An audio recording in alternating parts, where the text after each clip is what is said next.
महाराज सत्यव्रत सप्त ऋषियों के साथ अपनी नाव पर बैठे। उस पर उपस्थित वनस्पतियां, पेड़ पौधे, बीज, जड़ी बूटियां और भिन्न भिन्न प्रकार के पशु पक्षी पहले से उपस्थित थे।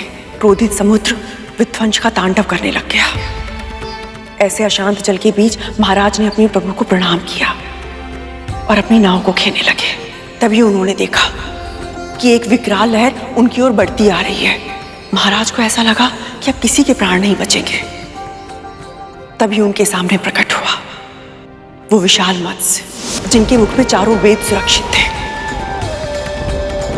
महाराज ने अपनी नाव उनसे बांध दी। तभी मत्स्य उस विकराल लहर की ओर बढ़ गया। अब उनकी नाव ने मृत्यु रूपी लहर में प्रवेश किया। जैसे ही वो लहर निकल गई, महाराज ने अपनी आंखें खोली और देखा सब सुरक्षित थे। प्रभु की भक्ति में भाव विलीन होकर उन्होंने अपना शीश झुकाया और इसी प्रकार प्रभु ने मत्स्य अवतार लेकर चारों वेदों को बचाया।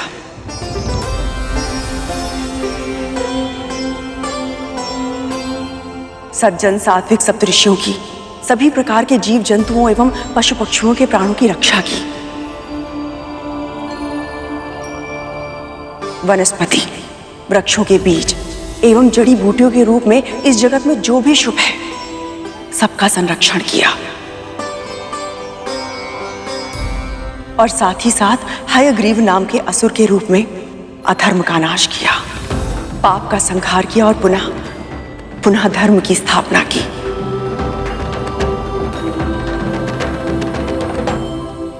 महारानी, आपने ये भी बताया कि प्रभु के लिए धर्म की रक्षा से अधिक महत्वपूर्ण और कुछ भी नहीं।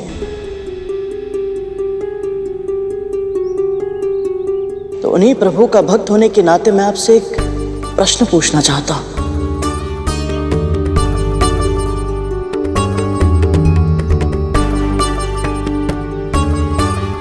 आपने जो व्यवहार मेरी मां के साथ किया वो उचित है या अनुचित है?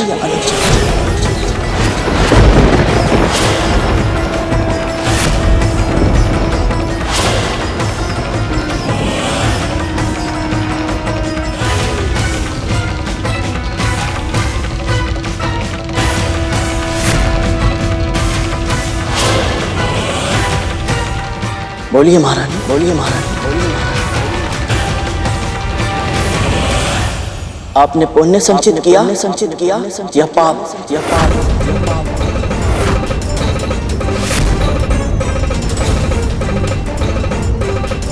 चुप क्यों हो गया? बताइए।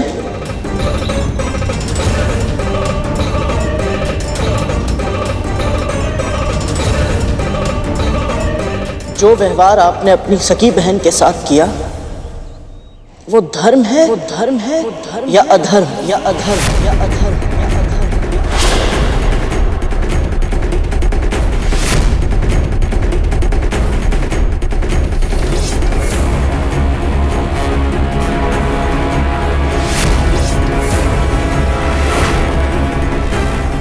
गरुड़,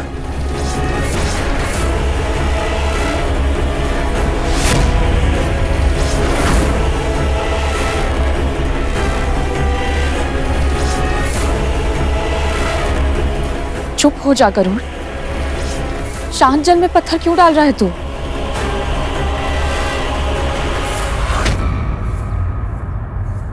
तीर कमान से निकल चुका है विंता।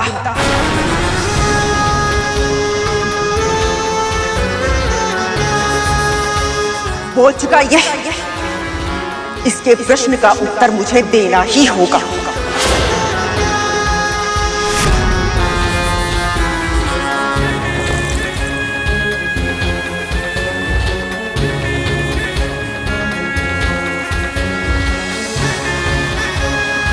मैंने जो सोचा, माना, कहा वो किया अपने पुत्रों के लिए।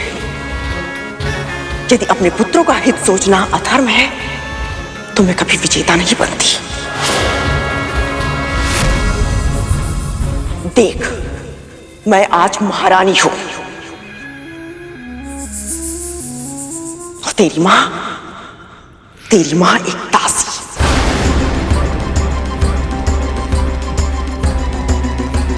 केवल इसलिए क्योंकि मेरी बुद्धि ने, नीति ने, देवताओं ने, यहां तक कि तेरे प्रभु विष्णु ने भी मेरा साथ दिया।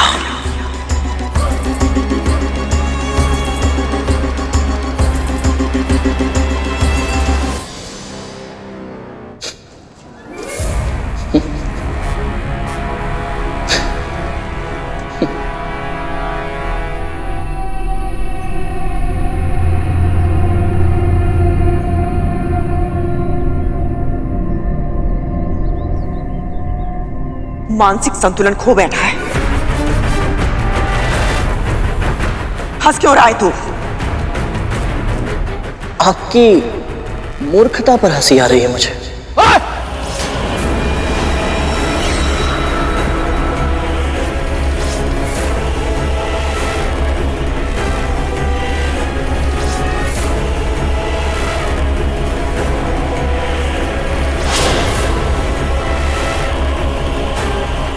महारानी, ज्ञान तो बहुत है आपके पास, पर विवेक बिल्कुल भी नहीं है।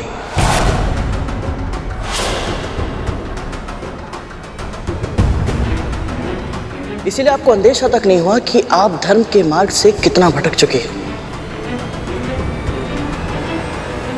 आपके पास ये महल है, संपत्ति है, वैभव ऐश्वर्य, इसलिए आपको लगता है कि आप जो भी करती है वो सब उचित है। और वास्तविकता तो ये है कि आपने अपने षड्यंत्रों के नींव पर अभिमान का महल खड़ा किया है।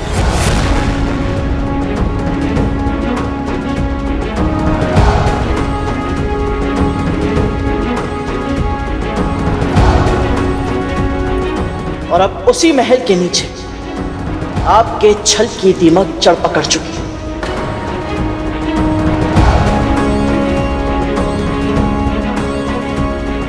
धीरे धीरे ये दीमक आपके पूरे महल को निगल जाएगी और आपका आभास भी नहीं होगा महारानी।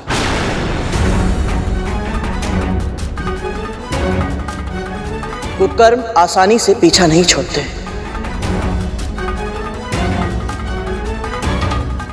उत्तर देना चाहती थी ना आप? दीजिए उत्तर।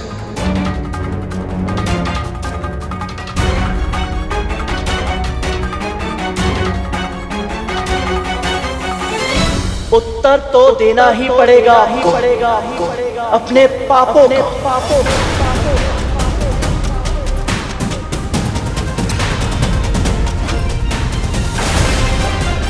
मेरी मां क्षमाशील, दयालु है, और तुम सब ने इसका लाभ उठाया।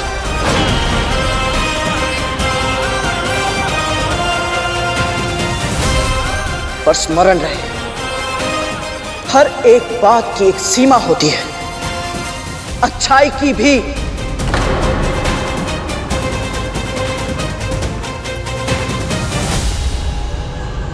क्या कर रहा है गरुड़? अति मत कर। सत्पुरुषों के क्रोध से भयभीत होना चाहिए महारानी, क्योंकि जब उनके आवेश का बांध टूटता है तब प्रलय आती है।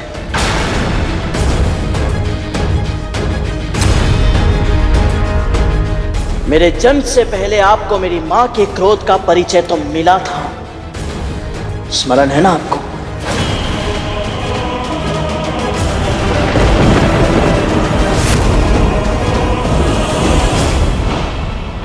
मेरे पुत्र को हानि पहुंचाने की चेष्टा किसने की? मैं महर्षि कश्यप की पत्नी विंता अपने समस्त जप, तप और व्रत की शक्ति का आह्वान करती हूँ। यदि कोई भी प्राणी मेरी इच्छा के बिना इस सुरक्षा घेरे को पार करने का प्रयत्न करेगा, वो उसी क्षण जलकर भस्म हो जाएगा।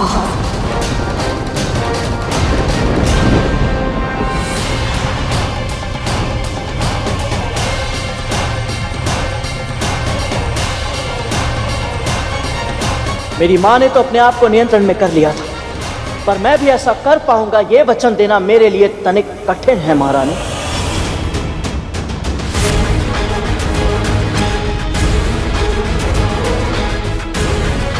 बस कर गरुड़, क्रोध में संतुलन मत खो। आज संतुलन खो ही जाए तो अच्छा है ना। क्योंकि आज मुझे इन सब का अंत दिखाई दे रहा है।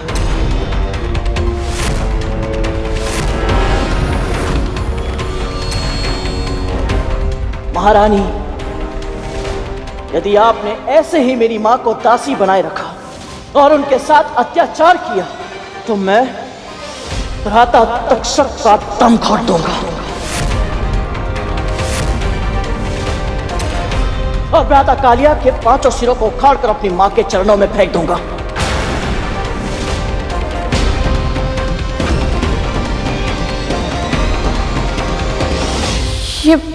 ये सब तो क्या कह रखा?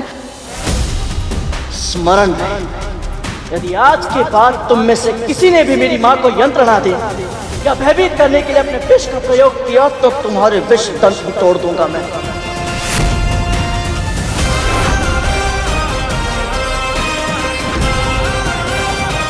मेरे ये पंजे तुम्हारे तन को 2 भागों में बांट देंगे और मेरे ये नख तुम्हारे भागों को सहस्त्र टुकड़ों में उखाड़ कर फेंक देंगे। और महारानी कद्रू,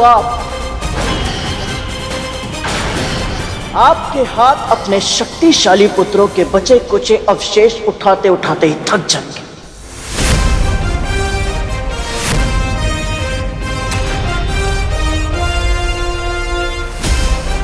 जिह्वा पर नियंत्रण रख करूं। विमाता है ये तेरी और ये सब तेरे भाई हैं। ये मेरे भाई हैं?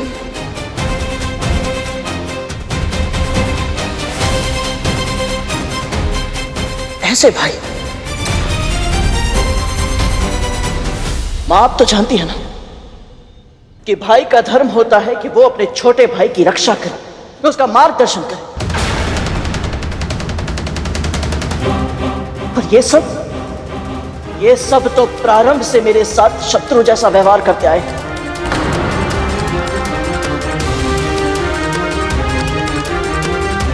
पहले इन्होंने आपको अरुण भैया का डिम फोड़ने पर उकसाया और फिर जब मैं डिम में था तब उस दानव के माध्यम से मेरा अंत करने का भी षड्यंत्र किया।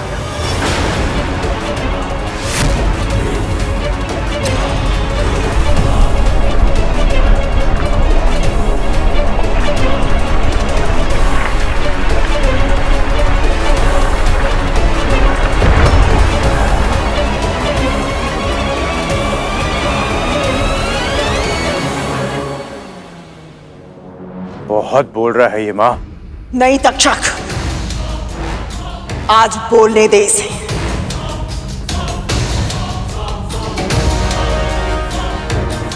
हाँ, आज मैं बोलूंगा और आपको सुनना ही पड़ेगा मां। विमाता है आप और मां तो आप भी है ना। तो फिर बताइए, कहां थी आपकी ममता जब आप डिम में अरुण भैया और मेरी हत्या करवाना चाहती थी?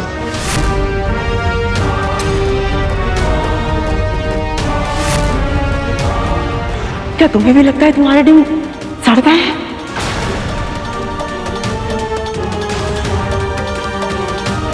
कहां थी आपकी ममता जब आपने केवल मुझे नियंत्रण में रखने के लिए अपनी छोटी बहन को छल से दासी बना लिया? तूने वचन दिया था मुझे, इसलिए अब तुझे मेरी दासी बनना पड़ेगा जीवन भर के लिए। अपना प्रभुत्व बनाए रखने के लिए किसी और से उसका सामान्य जीवन जीने का अधिकार छीन लेना, ये कहां का धर्म है महारानी?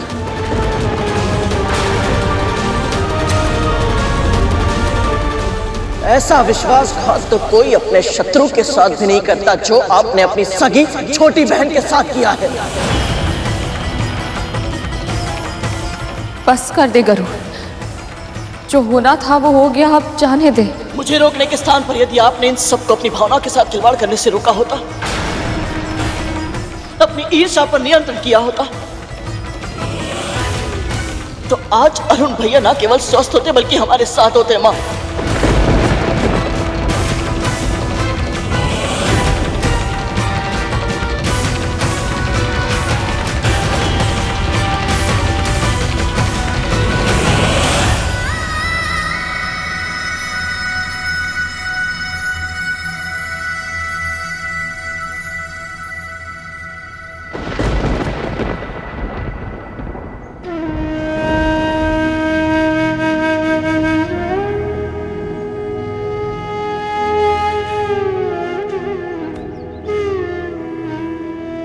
माँ मुझे क्षमा करें। तेरे वचन कटु हैं पर सत्य है। माँ का पल्लू पकड़ के रोता है और हमें धमकी देने चला था।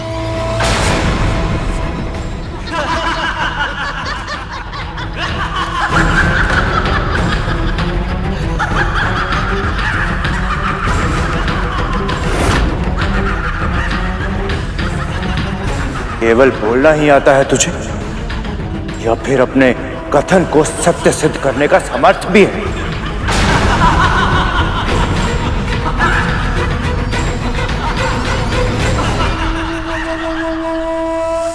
कभी कभी बहुत दया आती है मुझे आप पे। आपका एक पुत्र अर्ध विकसित है और दूसरा कायर।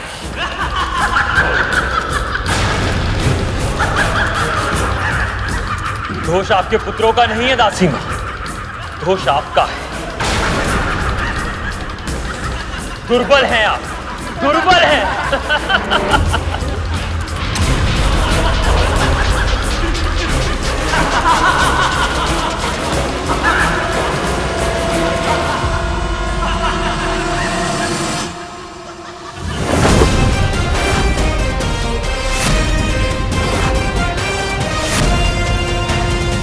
कालिया, कालिया।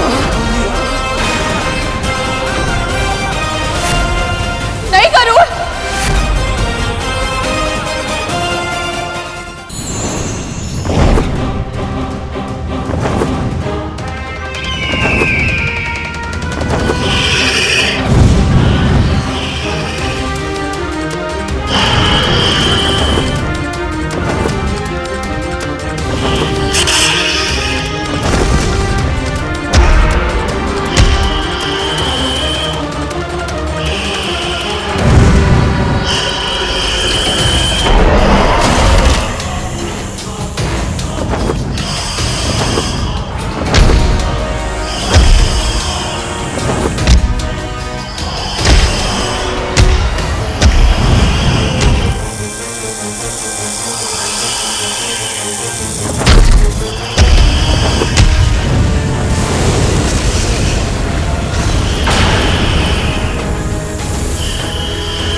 देख क्या रही है? रोक अपने पुत्र को।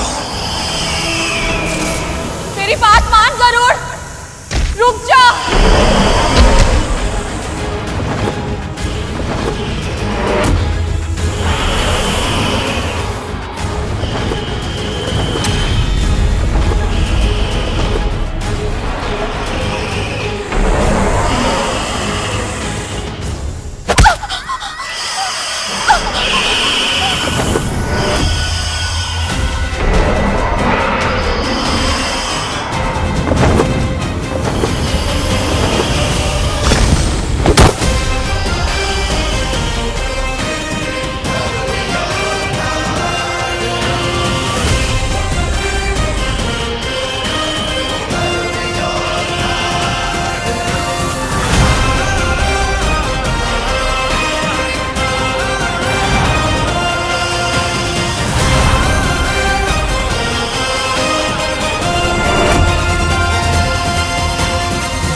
दीदी,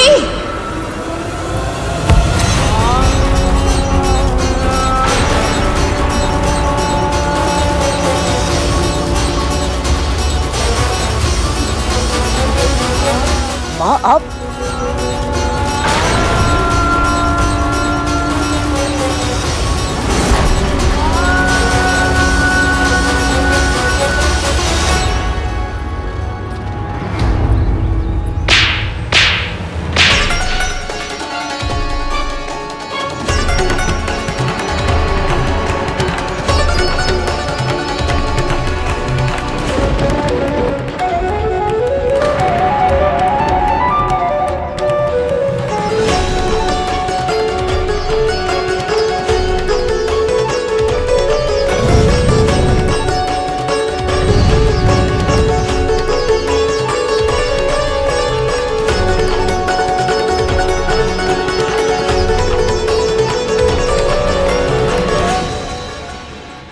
ऐसा व्यवहार करते हैं अपनी विमाता के साथ? आज तक मुझे अपने पालन पोषण पर अभिमान था, अपने संस्कारों पर अटल विश्वास था, अपनी तपस्या पर गर्व था कि मेरे पुत्र में कोई दोष, कोई विकार नहीं है। पर आज क्रोध में तो तू अंधा हो गया गरुड़। जो व्यवहार तूने अपनी बड़ी माँ और अपने भाइयों के साथ किया है ना, उसने मेरे हृदय पर बहुत गहरी ठेस पहुंचाई है।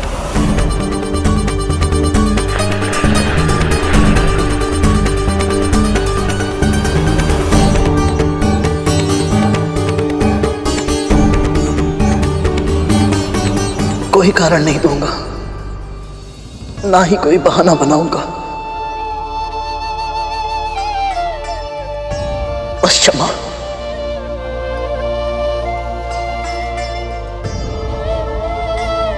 जिनका अपमान किया है तुम्हें, क्षमा दान देने का अधिकार भी उन्हें ही है। क्षमा की याचना करनी है तो अपनी विमाता महारानी कद्रू से कर।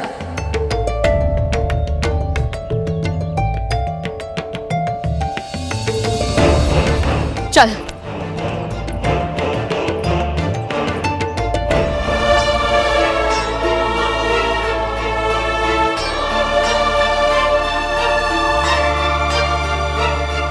महारानी, जो अपराध तूने आज किया है उसके लिए क्षमा पर्याप्त नहीं है। अपने कर्म का फल तुझे भुगतना होगा। दंड मिलेगा तुझे, दंड।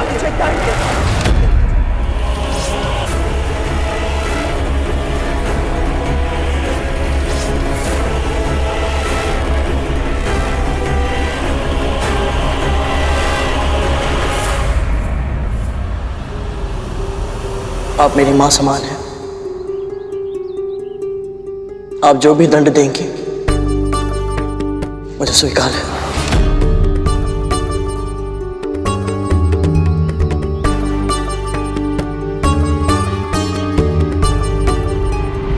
मैंने तुझसे कहा था ना, यदि मां कोई त्रुटि करेगी तो दंड पुत्र को मिलेगा।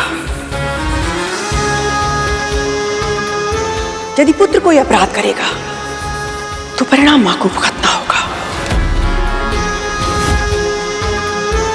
आज तेरी मां के मना करने के बाद भी तूने मेरे पुत्रों पर आक्रमण करके यह सिद्ध कर दिया है कि अब तेरी मां का आदेश तुझे नहीं रोक सकता।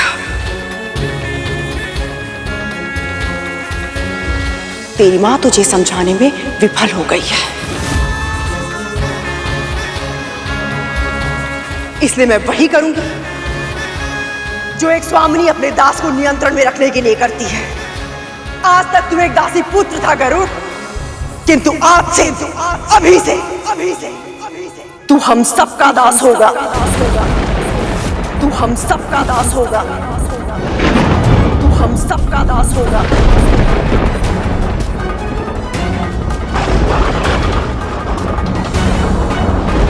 दासी बनना मेरी नियति में है, तेरी नहीं। किंतु मां, मैं तू कभी किसी का दास नहीं बनेगा। एक दिन के लिए भी नहीं, एक क्षण के लिए भी नहीं, कभी नहीं। मैंने ही बड़ा किया है तुझे, अपनी ममता की शक्ति से तेरे कण कण को सींचा है। प्रत्येक पल भगवान विष्णु से तेरे उज्जवल भविष्य की कामना की है, इस विश्वास के साथ कि तू अपनी शक्ति, अपने सामर्थ्य, अपने जीवन का उपयोग किसी बड़े महत्वपूर्ण कार्य के लिए करेगा।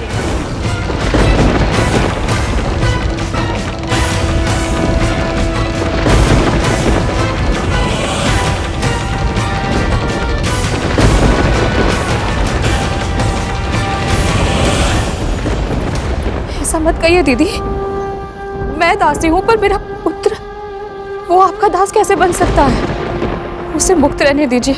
मुक्त तो रहने दिया था अब तक, किंतु आज इसका ये रूप देखकर इसे समझाना आवश्यक हो गया है कि इसका उचित स्थान अपने स्वामी के चरणों में है।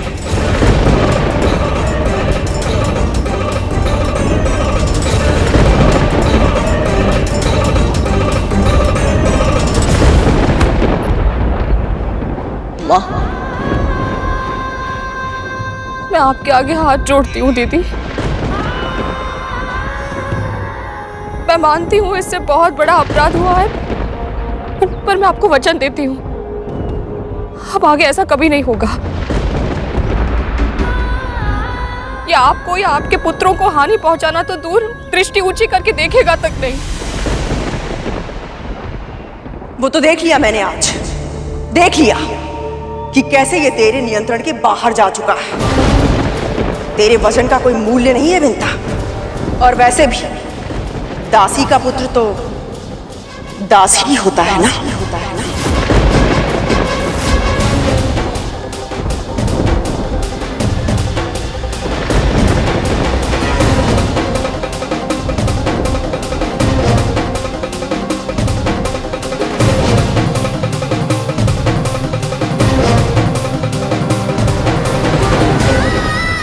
मैं आपके चरण छूकर प्रार्थना करती हूँ दीदी,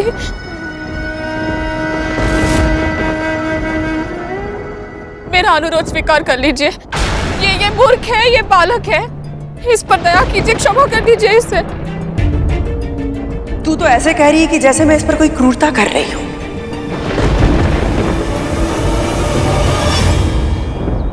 स्मरण है तुझे, कल तू हमारे स्वामी का उदाहरण देकर मुझे समझा रही थी।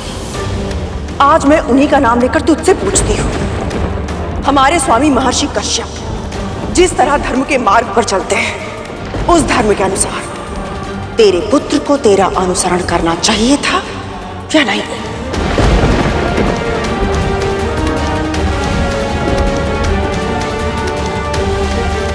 बता, क्या कहता है तेरा धर्म?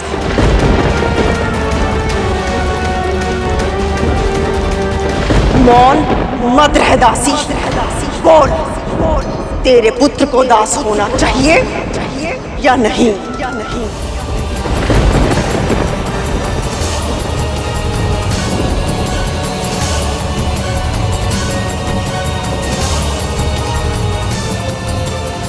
क्या हुआ, बता ना, क्या है तेरे धर्म के अनुसार उचित?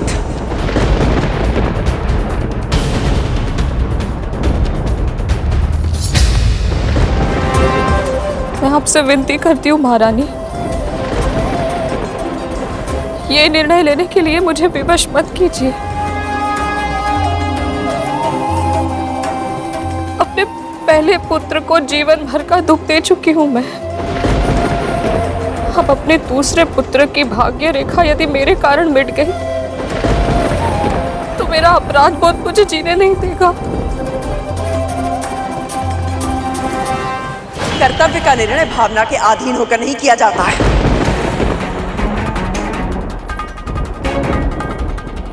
केवल इतना बता, धर्म के अनुसार तेरे पुत्र को दास होना चाहिए या नहीं?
पुत्र के मोह में सत्य को छुपाना चाहती है विंता, किंतु सत्य तो धर्म की तरह प्रखर होता है। तेरे छुपाने से नहीं छुपेगा। सत्य बता, धर्म की रक्षा करेगी या नहीं?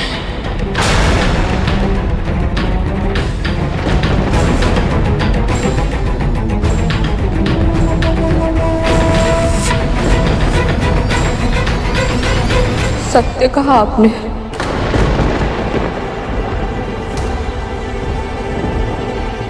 एक दासी का पुत्र दासी होता है। एक दासी का पुत्र दासी होता है।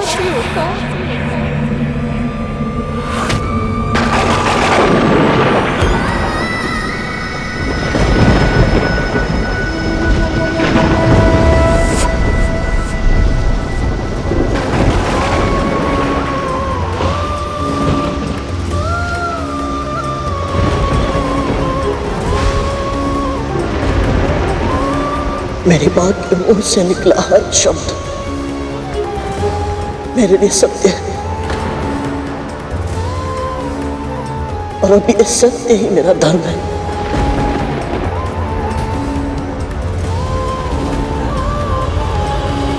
आज से मैं आप सबका दास हूं। आज से मैं आप सबका दास हूं।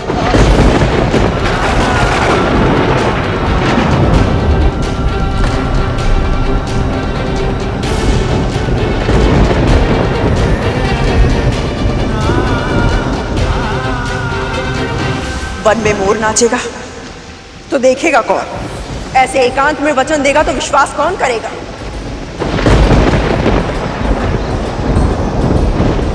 तेरे दासत्व की घोषणा सबके सामने की जाएगी।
मुझे क्षमा कर मां।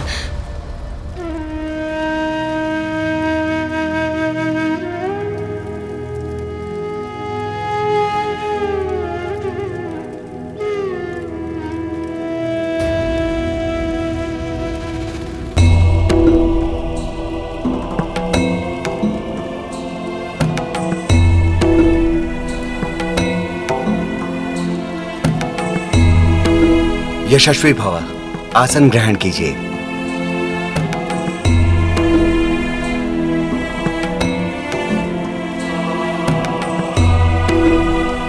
ओम स्वस्ति न इंद्रो वृद्धश्रवाः, स्वस्ति न पूषा विश्ववेदाः, स्वस्ति नस्ताक्षर्यो अरिष्टनेमि, स्वस्ति नो बृहस्पतिर्दधातु। महारानी, अब मैं पंच महाभूतों का आवाहन करता हूँ। ओम अग्नि तत्व देवताभ्यो नमः स्वाहा। ओम पृथ्वी तत्व देवताभ्यो नमः स्वाहा। ओम जल तत्व देवताभ्यो नमः स्वाहा। ओम वायु तत्व देवताभ्यो नमः स्वाहा।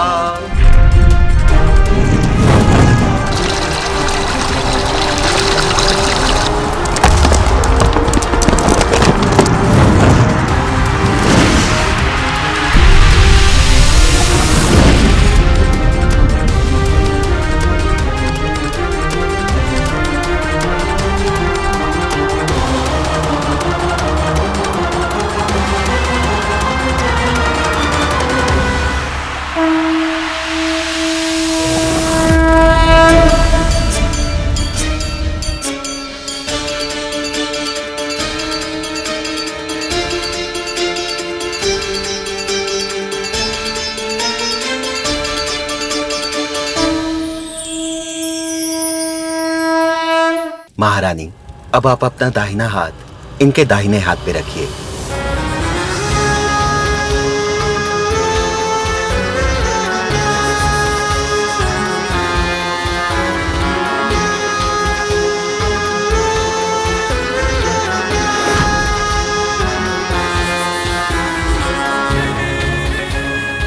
आरंभ कीजिए। अब जो मैं तुझसे कहूंगी वो तू दोहराएगा।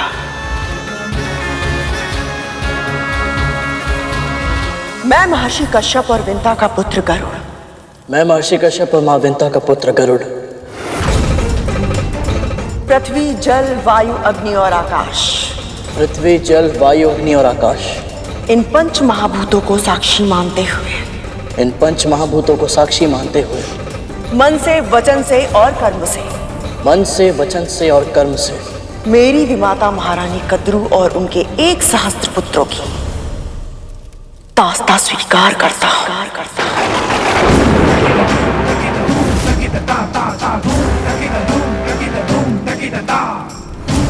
दासी बनना मेरी नियति में है। तू कभी किसी का दास नहीं बनेगा। एक दिन के लिए भी नहीं, एक क्षण के लिए भी नहीं, कभी नहीं। जो मेरी मां का अपमान करेगा, मैं उसका सम्मान कभी नहीं कर सकता।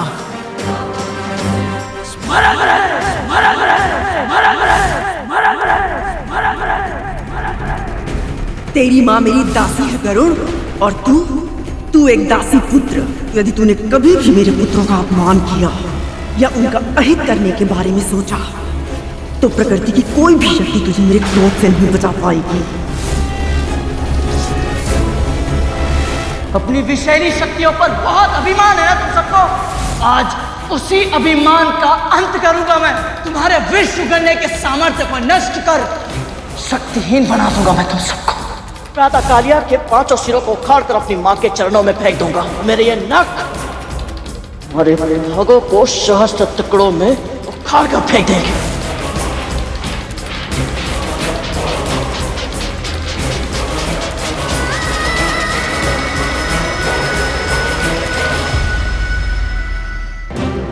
मेरी विमाता महारानी कद्रू और उनके 1 सहस्त्र पुत्रों की दास्तां स्वीकार करता हूँ।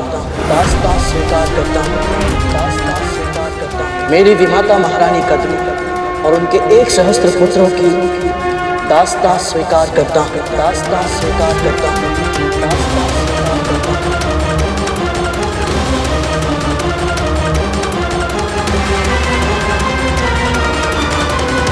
महारानी, ये धागा इनकी कलाई में बांध दीजिए।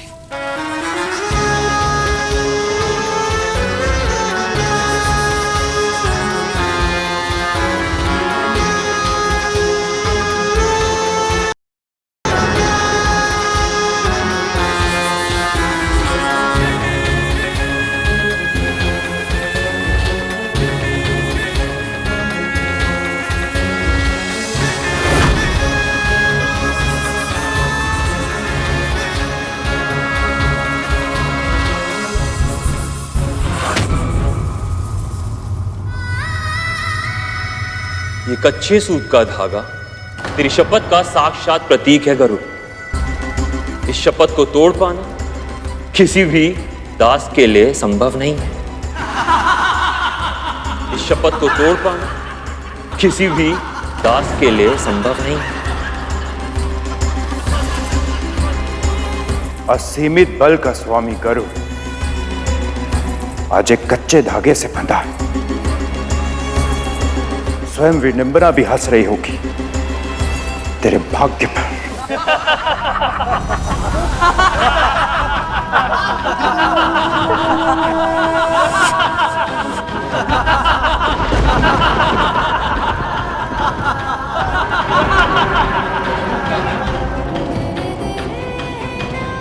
हे परम प्रभु विष्णु, मुझे शक्ति दीजिए कि मैं अपनी मां के मुख से निकले हर वचन को पूरी श्रद्धा से निभा पाऊं।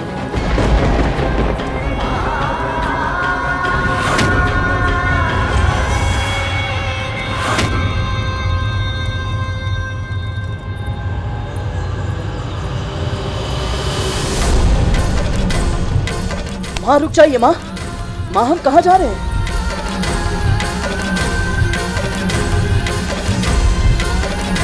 माँ माँ रुक जाइए माँ, आपको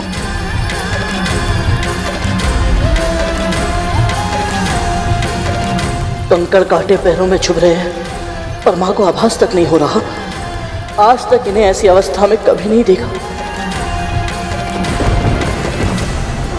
तू कभी किसी का दास नहीं बनेगा।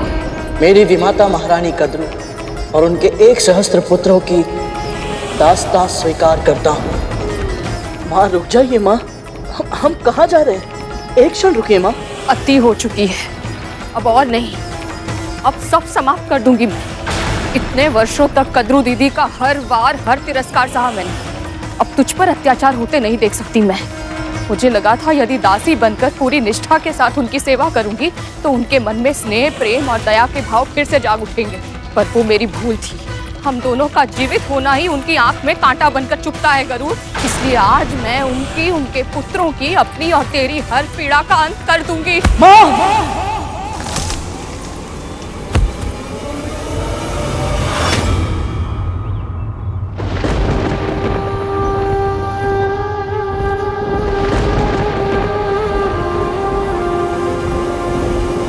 ये क्या कर रही हैं? यहाँ से कूद गए तो मैं तो उड़ जाऊंगा, पर आप मत फैलाना अपने पर, मत उड़ना तू। हम दोनों यहाँ से कूदकर अपने प्राण दे देंगे, इसके अलावा हमारे पास और कोई उपाय नहीं है गरुड़। एक दूसरे को ऐसे तड़पते देखने से अच्छा है कि हम अपनी पीड़ा का अंत कर ले गरुड़। माँ, माँ क्या हो गया आपको? आप ऐसा कैसे सोच सकती हैं?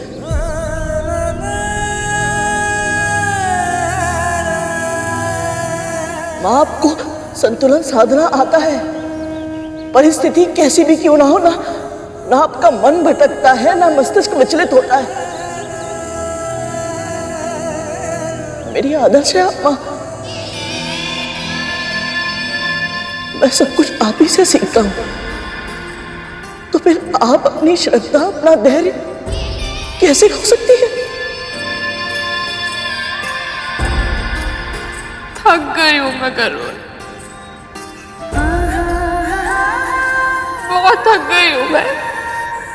यदि मुझे विश्वास हो ना कि तुझे वो जीवन अवश्य मिलेगा जिसके योग्य तू है, तो अब भी जीवन भर दासी कर्म कर सकती हूँ मैं। पर तुझे एक क्षण के लिए भी दास के रूप में देखना मेरे लिए असहनीय है पुत्र।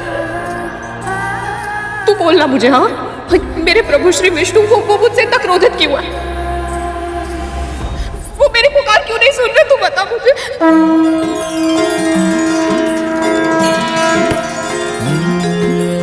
अर्पण कर, चल अर्पण कर, अर्पण कर तू अर्पण कर, अर्पण कर, चल अर्पण कर, अर्पण कर तू अर्पण कर।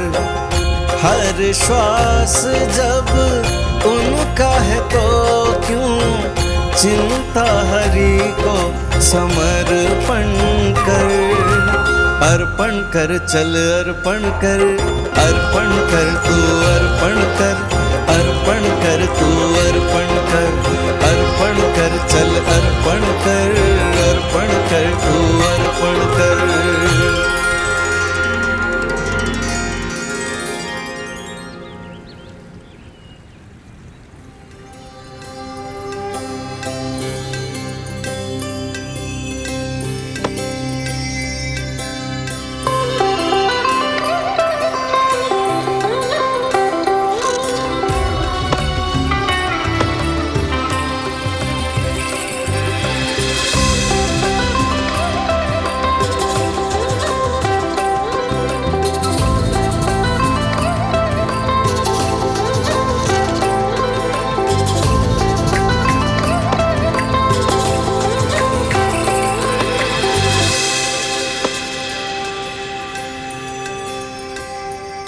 लो, तुम दोनों भी प्रसाद ले लो।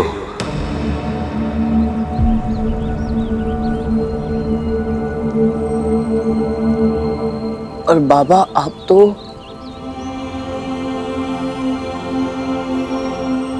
आपको कैसे पता चला कि हम दोनों यहाँ हैं? तन की आंखें नहीं देख सकती, पर मन की आंखें सब देख सकती हैं पुत्र। और वैसे भी तुम्हारी और तुम्हारी माँ की छवि में एक विशेष तेज है, शुद्ध सात्विक तेज। अवश्य ही तुम दोनों भगवान विष्णु के भक्त हो, है ना?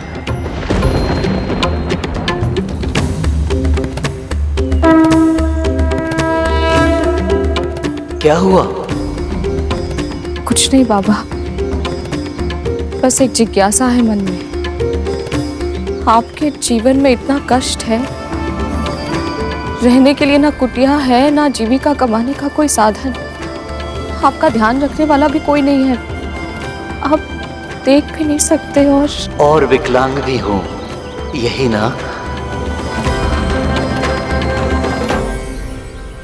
प्रभु ने आपको कुछ नहीं दिया, फिर भी आप इतने प्रसन्न कैसे रहते हैं? कैसे कहूं कि प्रभु ने मुझे कुछ नहीं दिया। मैं तो ऐसा जीवन जीता हूं पुत्री, जो अनेक व्यक्तियों के लिए भी दुर्लभ है। जीविका कमाने के लिए ईश्वर कुछ करने ही नहीं देता, जो उन्हें चढ़ाया जाता है वही उत्तम भोजन भगवान मुझे खिलाते हैं। भक्तजन जो मुझे देते हैं वही मैं उन्हें खिला देता हूँ। मैं देख नहीं सकता, विकलांग हूँ, मेरे सभी कार्य हो जाते हैं, क्योंकि मेरी रक्षा भगवान विष्णु स्वयं करते हैं।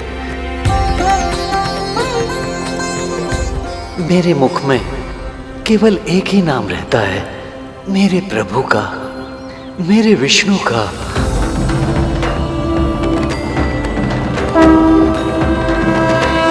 इससे अधिक उत्तम एक भक्त के लिए और क्या हो सकता है?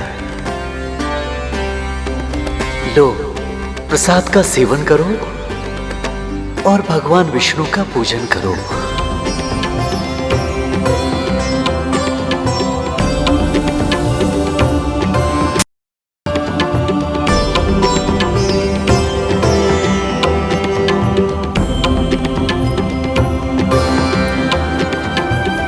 संसार में कितना कष्ट है,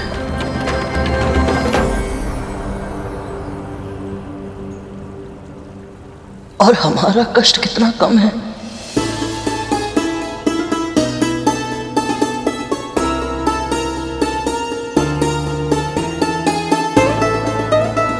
माँ, यदि हम ये सोचेंगे कि जो हमारे साथ हुआ वो बड़ी माँ की इच्छा से हुआ, तो हम कभी प्रसन्न नहीं रह पाएंगे। पर यदि हम ये विश्वास करेंगे कि जो हमारे साथ हुआ, ये संसार में जो कुछ होता है वो प्रभु विष्णु की इच्छा से होता है,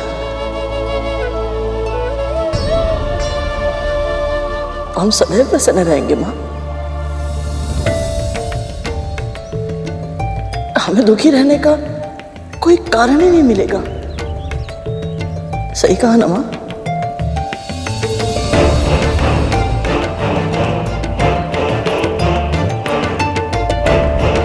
मुझे क्षमा कर दे पुत्र,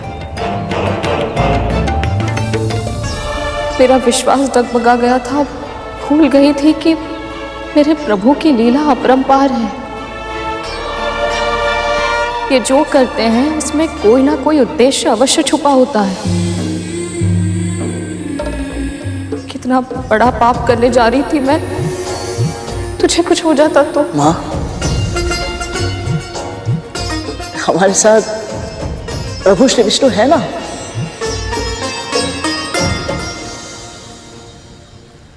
और वो हमारे साथ है माँ, सदैव। और प्रभु अपने भक्तों के साथ कभी कुछ अनुचित नहीं होने देंगे।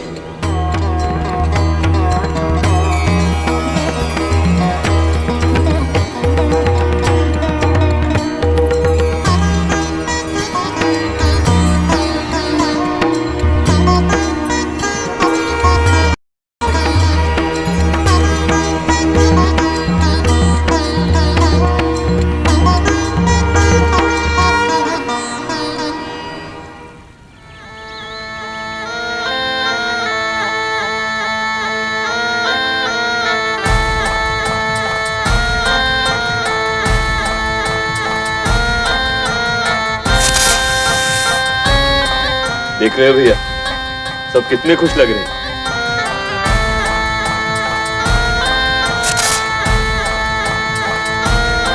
एक बात बताओ, मुझे इतनी प्रसन्नता तो तुम सबके जन्म के समय भी नहीं हुई थी जितनी आज उस करुण को दास बनाकर हो रही है। स्वाभाविक है मैम, गरुड़ हमारे अस्तित्व के लिए संकट बन गया था और आपने उसे अपना दास बनाकर अपने चरणों तले रौंद दिया। ऐसे में प्रसन्न होना तो उचित है माँ। हाँ माँ, भैया सही कह रहे हैं। पर मेरी प्रसन्नता केवल इसलिए नहीं है कि वो शत्रु हमारा दास बन गया है, इसलिए भी है कि तुम सबको सत्ता के शिखर पर देखने के लिए जो सपना मैंने देखा था अब वो सत्य होने वाला है। गरुड़ नाम का संकट टल गया है, इसलिए हमारा अगला लक्ष्य होगा देवताओं और दानवों को पराजित करके तुम सबकी श्रेष्ठता को सिद्ध करना।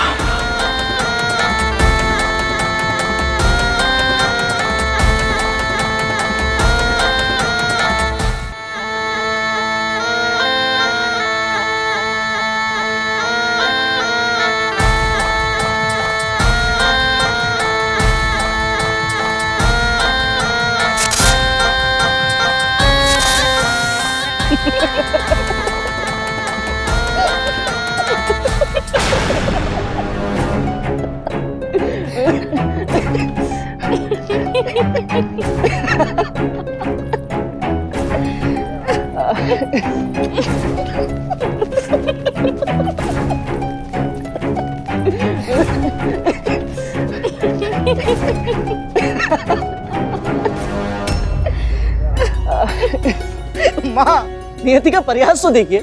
मैं आपको दासता से मुक्त कराने के लिए गया था और मैं स्वयं भी दास बन गया।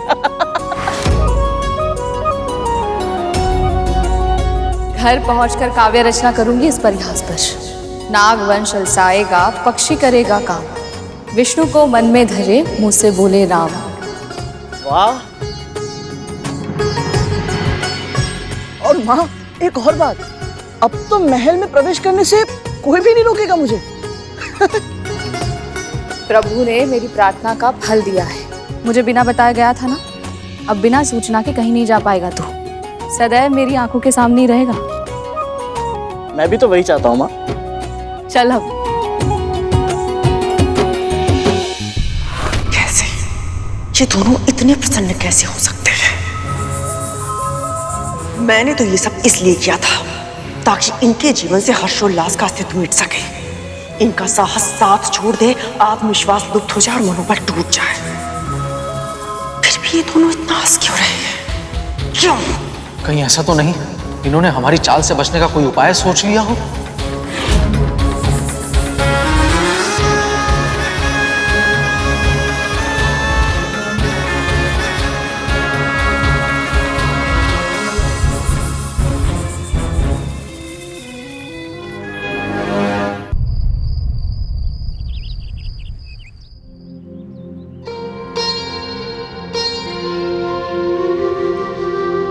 कराग्रे वस्ते लक्ष्मी, कर मध्ये सरस्वती, कर मूले तु गोविंद, प्रभाते कर दर्शनम।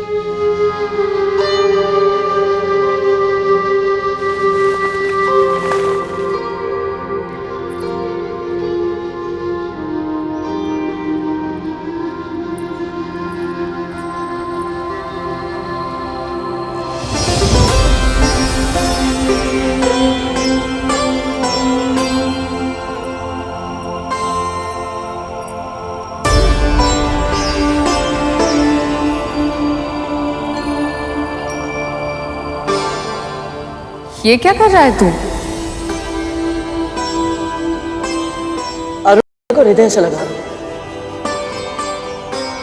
आप भी लगाइए ना, बहुत अच्छा लगेगा। आइए।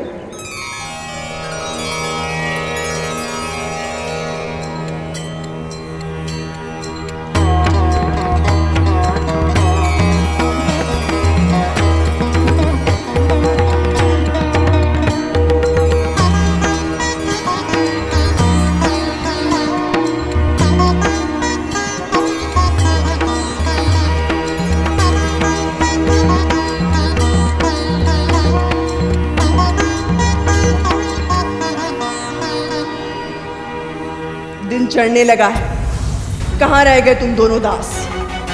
हाँ, अब से आप मुझे कोई भी कार्य करने से रोक नहीं सकती, क्योंकि अब प्रभु विष्णु ने मेरी प्रार्थना सुन ली है। अब से मैं करूंगा सारे कार्य और आप करेंगे विश्राम। कितनी सौभाग्यशाली माँ हूँ मैं, जिसे ऐसा पुत्र प्राप्त हुआ है जो ऐसी कठिन परिस्थिति में भी प्रसन्न है। किंतु इसे कैसे बताऊं? दास्ता की बेड़ियों में बंधना जैसे जीवन का अर्थहीन होना होता है। ईश्वर से मेरी बस इतनी प्रार्थना है कि उनकी कृपा हमेशा तुझ पर बनी रहे और तू हमेशा यूं ही प्रसन्न रहे।